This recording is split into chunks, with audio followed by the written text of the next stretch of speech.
And it was the perfect start, wasn't it? Tudor Mindell-Idowu, so effective in the first half, and it was he who put this on a plate for McNeely 5 minutes in. Yeah, and his position, his kind of freedom to roam probably took West Ham a little by surprise. And the execution of this pass is lovely. That's a difficult ball to get right, and it's perfect for McNeely, and makes his mind up that it's going to be a two-touch finish, and he dispatches it beautifully. A really good goal, and those two linked up superbly in the first half. Just couldn't maintain it, unfortunately. Could have been two just afterwards. Harrison McMahon playing against his old team, set up by Frankie Runham here. Maybe had a little bit more time than he realised. Yeah, just not tracked at all. Yeah, maybe could have taken that in his stride. If he'd have taken a little soft touch, it would have gone beyond the last defender. I think it was Bates that was coming out to meet him. Yeah, could have taken it onto his left side and maybe had a better view of goal, but the chances were stacking up at this point. And then a penalty for that against Bates. Looked very, very harsh indeed. More good play from Mindell-Idowu, though. Yeah, almost hits his elbow, doesn't it? Which is kind of down by his side. It's great play from Mindell-Idowu. It's difficult to even tell from that angle, actually, if it hits the arm. So, real soft award, but, you know, no doubt about the penalty once it was awarded. Castledine, right side of centre-half today, but got a goal early on, and I'm sure he'll be pleased about that tonight, if not the result. Knew where the photographer was as well. But it was at this point that West Ham woke up and thought, we've got a game on here, we need to get back in, and Mubama should have made it 2-1.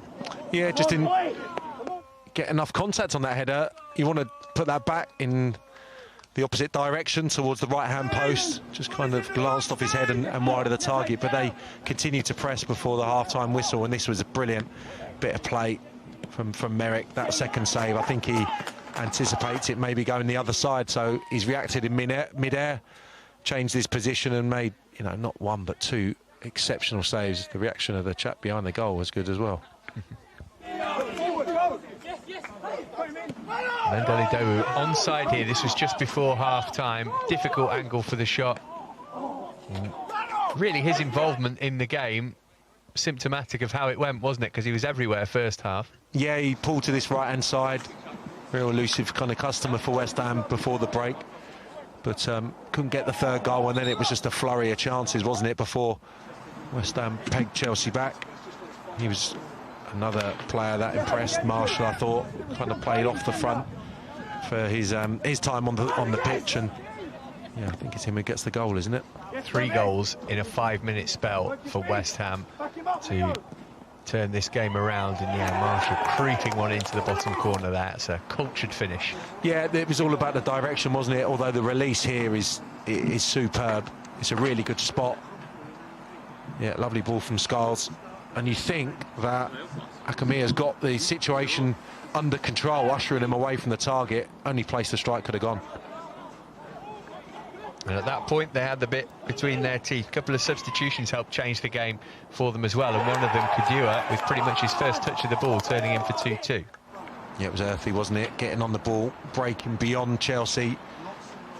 He's just a bit quicker to react there, isn't he, than two Chelsea players. And then it's about whether he can find the quality on the delivery. And it's absolutely perfect for the substitute, Kadua, who had umpteen chances, didn't it? It seemed. And that was Casey heading in from that beautiful delivery for 3-2. All these goals coming in a 5-minute spell, those 3. Chelsea didn't have many chances to equalise, Sam. Although that was one for Flower that he just couldn't connect with. Very similar to Mubama's, not as good a chance, but he has to look to get firm contact on that towards the right-hand corner. Just glanced off his head and to safety. And as the Blues pushed for an equaliser, inevitably there were gaps at the back, and they were exploited with the last kick of the game by Kadua. His second, 2 goals off the bench for him, 4 for West Ham, and 3 points in the bag as well. A good performance from Chelsea, but West Ham are cut above everybody else in this division this season, and they showed their class in the second half here.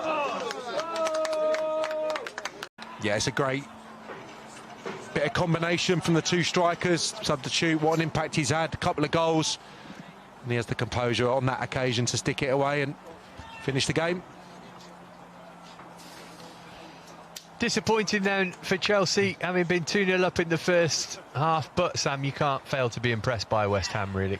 No, very good performance. I thought, you know, the mentality of a team that's gone 8 games, 8 straight wins, they would have known that this game wasn't over at half-time.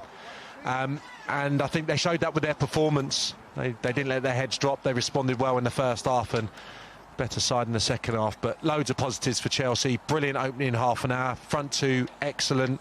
I thought tactically, Ed Brand got it spot on to begin with. And just unfortunately, West Ham's power, their quality, showed up really after the break and had a little bit too much in that second half.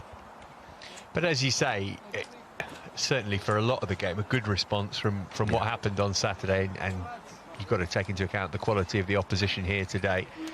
Yeah, I think it was an electric opening half an hour from Chelsea, so a really good response. And yeah, I'd be very surprised if there's a better side at this level than West Ham. That looked like there wasn't really, I couldn't identify a weak spot really. You know, even the 2 wide players very good. I thought the midfield players excellent, and obviously had a goal threat as well, although it took a while for them to find their range, if you like. But yeah, loads of positives after the heavy defeat against Fulham, and I'm sure the management team and the players will focus in on that in the last few days rather than the last half an hour, which was quite a tough watch. Yeah, it means that Chelsea are 5th in the table. West Ham 12 points clear at the top. Let's have a look then at how this game unfolded.